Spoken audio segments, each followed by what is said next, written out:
Welcome back dito sa channel natin. Alam nyo ba na merong iba't ibang mga tourism projects na ginagawa ngayon dito sa Maynila? Tara puntahan natin at tingnan natin ang progress ng mga project na yan. Andito tayo ngayon sa Intramuros. Alam nyo ba na natapos na ang paglalatag ng bagong brick-layered street dito sa kabaan ng General Luna?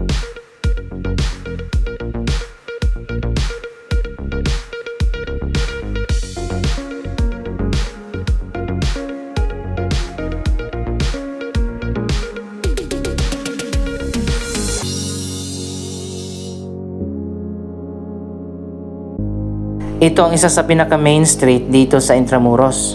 Mula doon sa may entrance hanggang dito na sa may Manila Cathedral yung bagong brick-layered street. So ayun guys, napakaganda na nga dito ngayon, kaya naman dinadagsa pa rin ang Intramuros ng mga turista.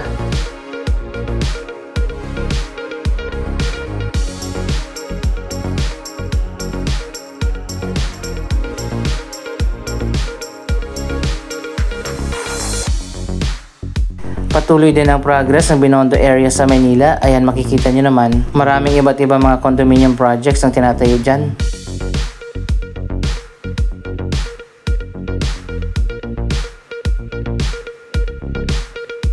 Isa pang project na ginagawa ngayon dito sa Manila, ang Pasig River Esplanade Phase 1C dito sa may Intramuros. Malapit na nga itong matapos, siguro nasa 95% na at matatapos na ang proyektong ito.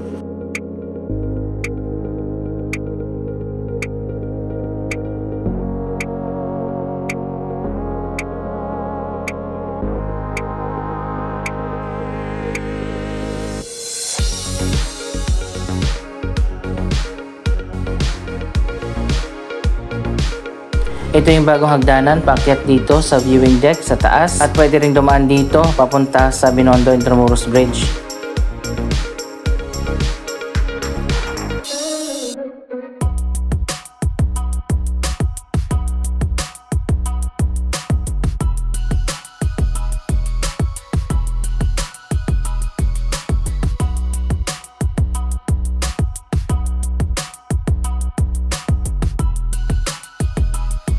Kapag galing ka dyan sa taas ng tulay, dito ka bababa. Pwede kang umakyat dito sa taas at pwede rin dumaan dyan sa ilalim.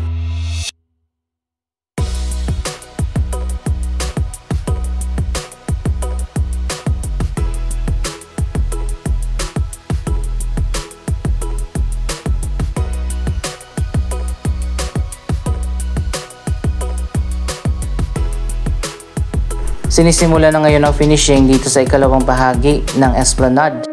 Ito na ang final phase ng proyektong ito at matatapos na.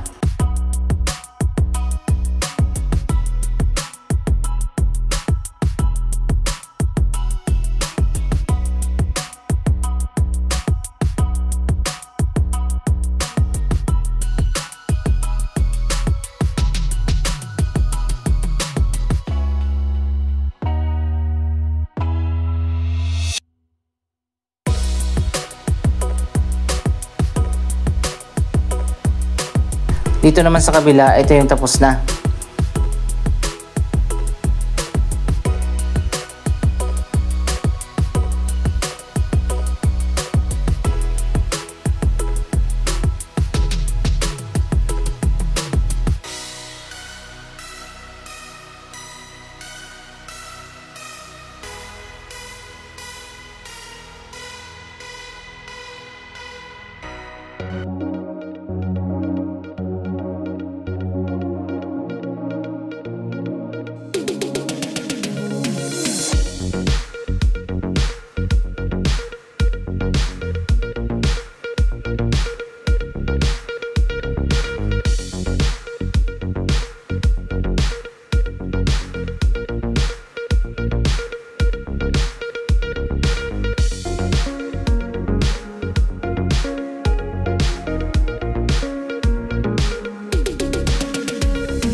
Dito naman sa ilalim, bukas na nga ang mga commercial space at occupied na ito ng iba't ibang mga tenant. Pwede nang kumain dito at magmerienda dahil meron ng mga pagkain na binibenta.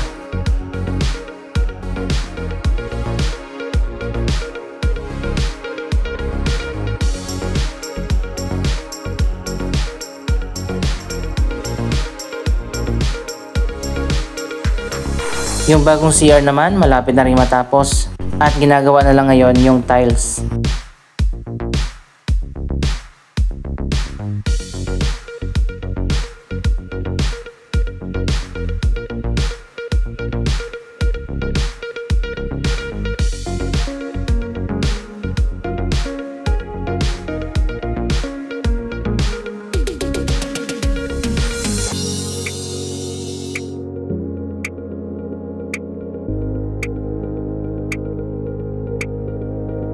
So ayun guys, ito yung shortcut na daanan kapag galing ka dito sa baba kung gusto mong umakyat papunta sa Binondo Intramuros Bridge.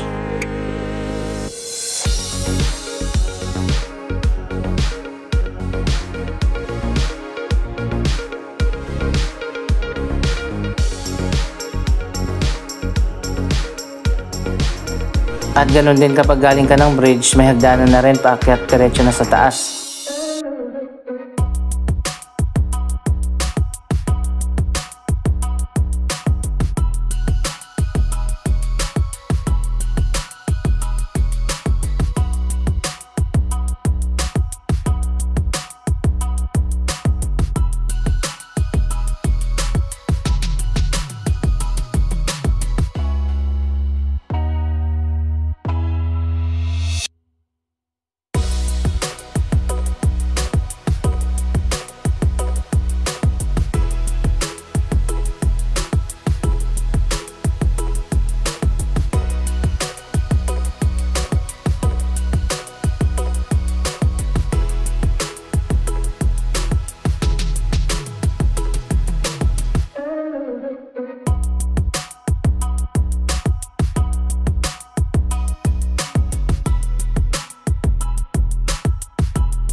Isa pang tourism project na ginagawa ngayon dito sa Maynila, ang Binondo Canal Bridge at Pagoda Temple Project.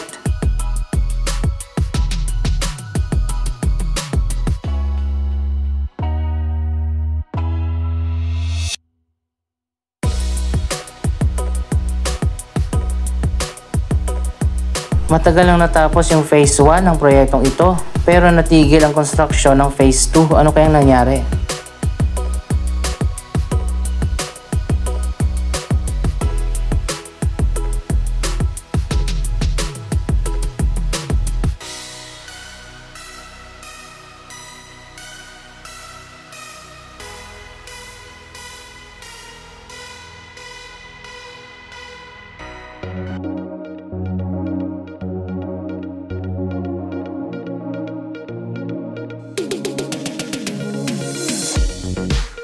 Gagawin nga na tourist attraction itong gilid ng estero na dating madumi, mabaho at maraming basura.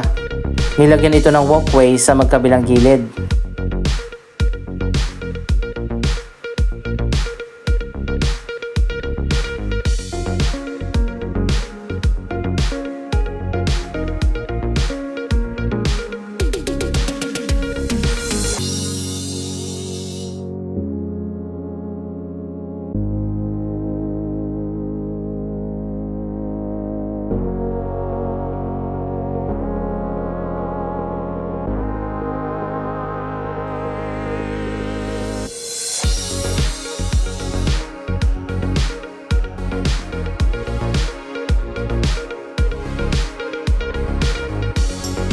Sana linisin din nila itong estero para mawala yung amoy.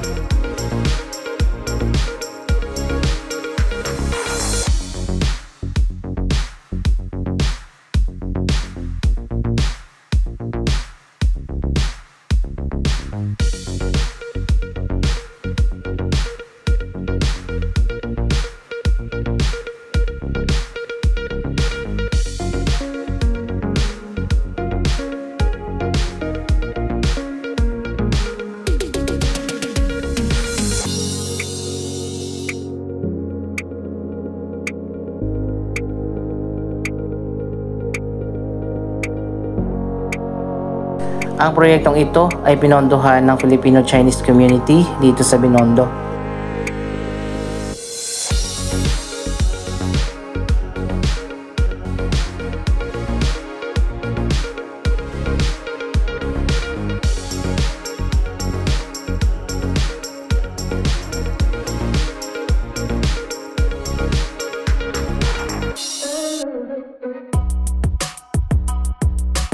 So ayun guys, hindi mo akalain nagaganda pala yung gilid ng estero na dati ay puro basura.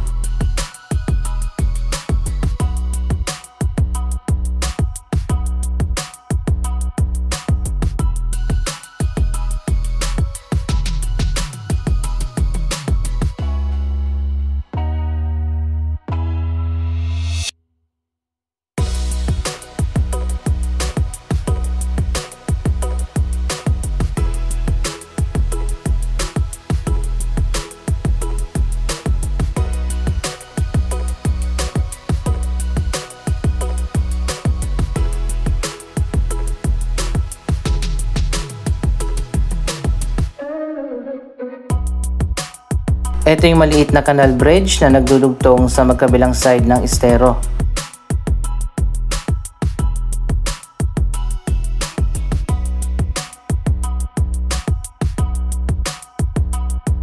Dito naman itatayo yung Pagoda Temple pero hindi pa nagsisimula hanggang sa ngayon.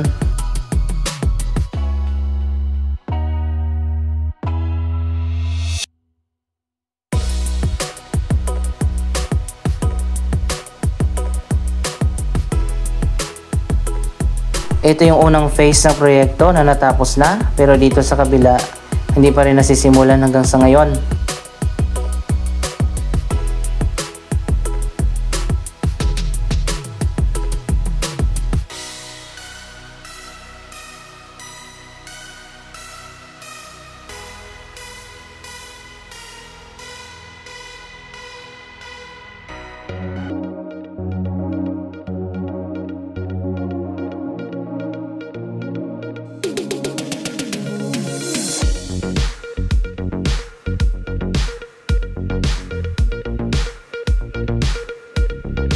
Dito naman tayo sa Luneta Park. Sa gitna naman ngayon ang ginagawa ang major renovation.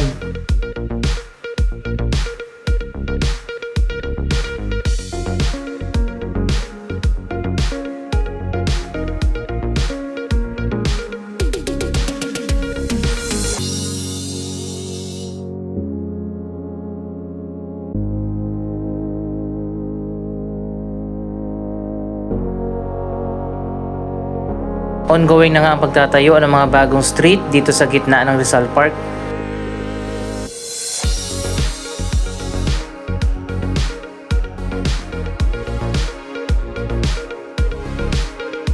Samantala, malapit na rin matapos ang paglilipat dito sa bagong location ng Lapu-Lapu Monument.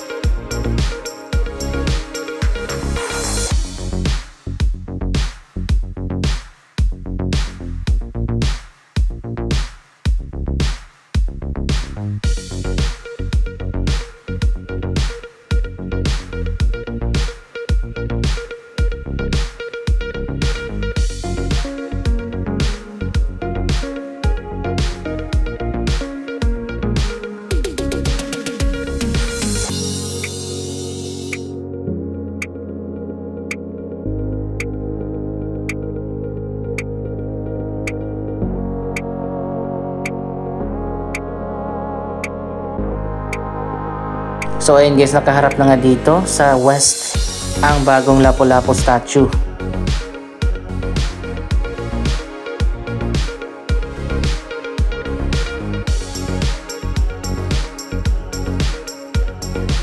May bago na ring perimeter wall ang paligid ng eastern portion ng Rizal Park.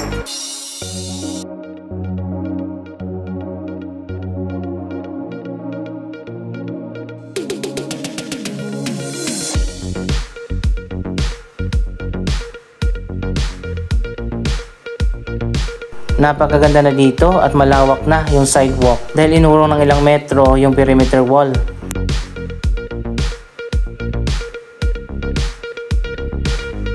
Dito naman sa gitna, patuloy pa rin ang landscaping at paggawa ng mga bagong street sa magkabilang side ng eastern portion ng Rizal Park. Patuloy pa rin ang transformation ng Maynila. Ano masasabi nyo sa mga proyektong ito? Mag-comment lamang dyan sa baba ng inyong mga reaksyon. Maraming salamat sa inyong panonood. Don't forget to like, share, comment, at subscribe. Thank you for watching!